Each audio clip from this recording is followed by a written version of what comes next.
Hello દોસ્તો, તો Gujarati મૂવીના fans માટે કંઈક નવું આવી રહ્યું છે થિયેટર્સમાં. એમાં પણ તમે હોરર અને કોમેડી બંનેના ફેન છો સ્ત્રી જોઈ મૂવીના, તો સોને પે સુહાગા. તો આ શેની વાત છે?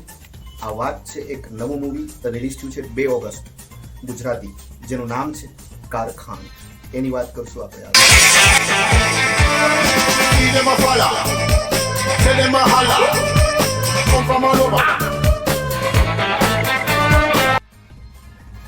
કારખાન આ મૂવી માત્ર 2 કલાક અને અંદાજિત 2 મિનિટની જ છે અને કંઈક નવું એક્સપિરિયન્સ કરવા મળે છે ગુજરાતી હોરર કોમેડીમાં.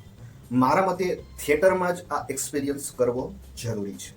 વાર્તા વિશે વાત કરું તો વાર્તા છે એક કારખાનાની. એમાં કામ કરતા 3 કારીગરોની અને કાળી ચૌદસના રાત્રે કામ કરતા કારીગરો અને કારખાનામાં થતી હોરર વસ્તુઓને. જાજુ નહીં કહી શકું, કારણ કે થોડું પણ વધારે બોલીશ તો સ્પોઇલર બની શકે છે. અને હું એવું રેકમેન્ડ કરીશ કે આ મૂવી આપ થિયેટરમાં જ જાઓ, જેથી ગુજરાતી ડાયરેક્ટરો એક્ટરોને પ્રોત્સાહન મળે.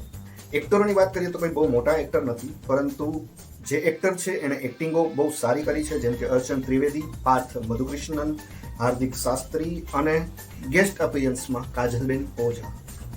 બધાની જ એક્ટિંગ સરાહનીય છે. એમ કહીશ કે મંજે હુએ કલાકાર હે એસી છે. મૂવીને એવરેજ કહી શકાય. હિન્દી, હોલીવુડ, બોલીવુડ અને આપણું કમ્પેરિઝન તો ન કરી શકાય, પરંતુ જો વિધાઉટ કમ્પેરિઝન કરીને વાત કરીએ તો ગુજરાતી લેવલે આ મૂવી 100 માંથી 90 માર્ક લાવે એવી છે. મૂવી એવરેજ છે, હું એવું નહીં કહું કે બહુ સારી છે, પણ સ્ટાર્ટિંગના 30 મિનિટ અને એન્ડિંગના 30 મિનિટ બસ આ તમારા બધા પૈસા વસૂલ કરવાની તાકાત તો રાખે છે.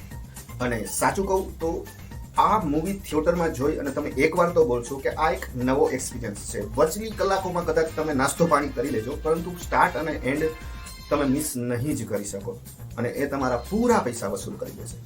અને મારા મતે આપણે આ મૂવી એટલે જોવી જોઈએ પરિવાર સાથે કે ગુજરાતી લોકોને પ્રોત્સાહન મળે, આવી નવી નવી મૂવીઓ બને અને આવી મૂવીઓથી આપણને પણ કંઈક નવું જોવા મળે.